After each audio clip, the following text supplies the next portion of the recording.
Arrivé ce jeudi à Goma du vice-premier ministre et ministre de l'Intérieur, Henri Movasakani.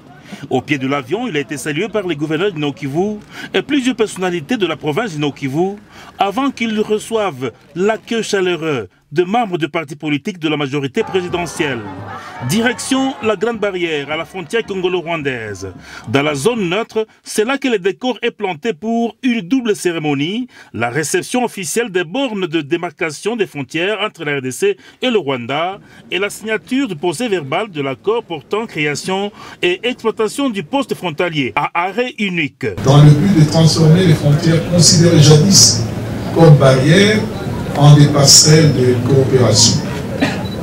Le chef de l'État de la République démocratique du Congo, son Excellence M. Joseph Kabila Kabange, et son homologue, son Excellence M. Paul Kagame, dans leur souci de rétablir la paix et la sécurité dans la région des Grands Lacs, ont décidé de mettre en place une commission technique mixte chargée de la démarcation et de la matérialisation de la frontière commune depuis 2009.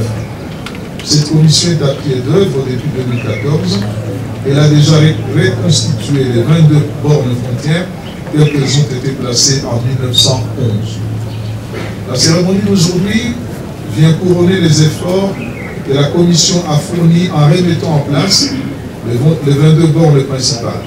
C'est une étape importante pour la ville de Goma et de Rubavu, ainsi que leurs environs. Les gouverneurs de Nord-Kivu, Jules Paluku, et celui de la province de l'Est du Rwanda ont salué ces assises qui sont les efforts des travaux de la commission mixte démarrée depuis 2014 pour la démarcation des frontières entre la RDC et le Rwanda. Le représentant de l'Union africaine est revenu sur l'historique et l'intérêt de la démarcation. Seulement 80 000 km de frontières africaines ont été démarquées. Il y reste 53 000 à finaliser l'an 2022, a-t-il précisé. Prenant la parole, le ministre rwandais de la Défense, James Kabarebe, a souligné la pertinence de ce projet de démarcation.